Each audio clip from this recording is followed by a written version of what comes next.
In today's digital world, maybe you've been freaked out by seeing an ad for something that you've been talking about buying in real life, or maybe you're skeptical of putting your card information online, or skeptical of entering personal information online. Why could that be? I'm Edwin Blanco, and right now I'm going to be talking to you about the topic of information leakage. So let's begin. Let's start with the unethical side. Why information leakage is a big no-no. So first, we could just start by defining it. So it's the intentional distribution among platforms that you use, or maybe just unintentional, like with criminals cracking into other secrets illegally. But obviously, it's intentional on their part.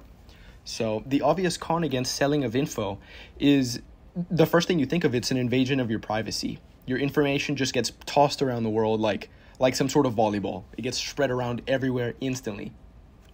So there's so many companies that have outright admitted to selling your info online to investigators and other interested parties willingly.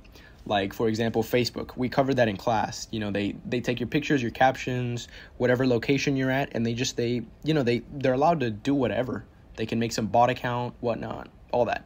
There's Google, the world's most popular search engine. They track your searches, they track the websites you visit, and basically they're just the all-seeing eye on the internet. There's PayPal. They take your banking info, they see your purchases, and that's pretty private. Oracle looks into the databases you access, and finally, Axiom is a business generation firm.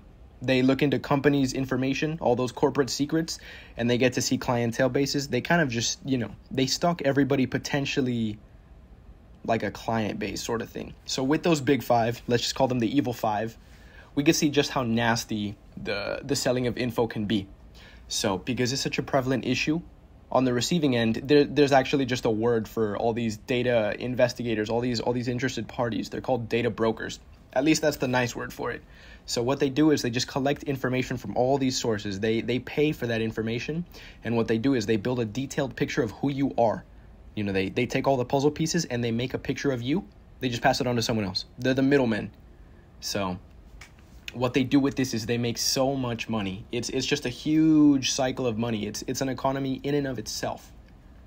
So like companies like Google, Facebook, PayPal, they make so much money just off the info that they hand over.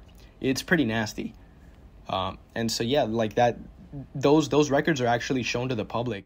Like, for example, look at this revenue chart for Google. In the years 2021 and 2022, look, Google searches alone made them $150,000, $160,000 for those years. YouTube ads on top of that, the network, the advertising, the services, the cloud, all these numbers just piling on.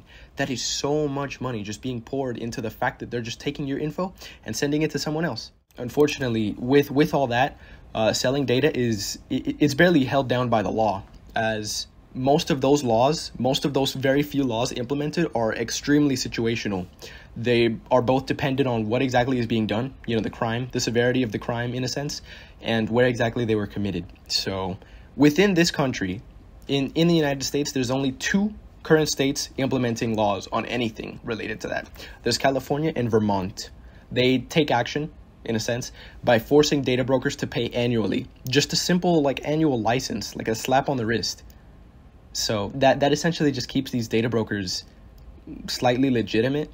But wow, it's like speeding at 200 and then you just get, a verbal warning. It's just a simple tax annually. And so I feel, I'm going to quote ACM's Code of Ethics over here. Let's look at 1.3, be honest and trustworthy. Would you say that's trustworthy?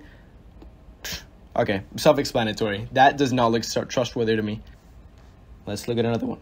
1.6, respect privacy, the biggest one related to this. Respect privacy is pretty self-explanatory.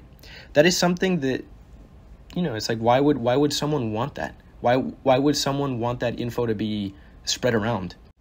More on the unethical side, we can talk about an anecdote that I can't even remember where I heard it first, but it's a prime example of why this stuff can be just seen as a big no-no. So, moving into that anecdote, it's about a father who had a pregnant daughter. And so on the internet, Target was advertising pregnancy products, baby products like a bib or a crib or, some sort of diapers or something. And he was confused. He didn't know anybody in his family was pregnant. So, the one person he assumed was hiding it from him. So he came to his daughter, and she came clean. She just said, yeah, how did you know? How did you know I was pregnant? And he admitted that Target was sending him ads for motherhood, baby products. And the fact that Target guessed that his daughter was pregnant just based on her internet searches alone, that info was being trafficked around the world, and that was catered towards her. That's how the father ended up knowing that she was pregnant. Imagine what else can happen with that. Just that the internet knows more about you than your own father. Yikes. All right, now moving on, there's the other side, the ethical side. Why intentional distribution of internet among the internet, or basically anything, even though it's backhanded, it can help you and basically just benefit society as a whole. So let's go back to quoting ACM's Code of Ethics, number 1.1. The title goes, contribute to society and to human well-being. That can be applied and that can be read in so many different ways. But for example, let's say some really nasty person is, just like searching for really bad things on the internet, just for hypothetical. What exactly would happen then? If Google is paying attention to what they're looking for, if they can track their searches and they can see that they're looking for recipes for no boom booms or some stuff like that, what can they do? What can Google do? They can spread that info, and they can ultimately forward that info over to the FBI, something like that. Some protection agency that can actually do good for society. And what can that do? That can prevent harm. That is another title in the Code of Ethics, number 1.2, avoid harm.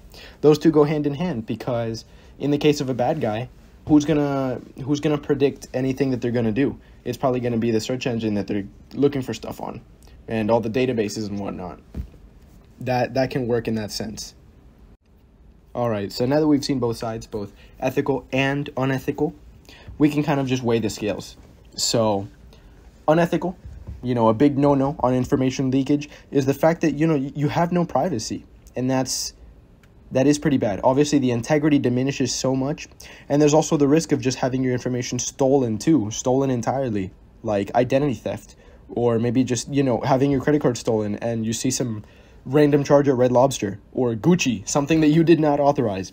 But there's also the possibility on the ethical side that it could benefit society in the sense that you could offer more services, and maybe just defense, public service, like the police force, something like that can be used to help the police. So looking at both sides, it's up to you to choose. Thank you for watching. Thank you for watching, and have a beautiful day.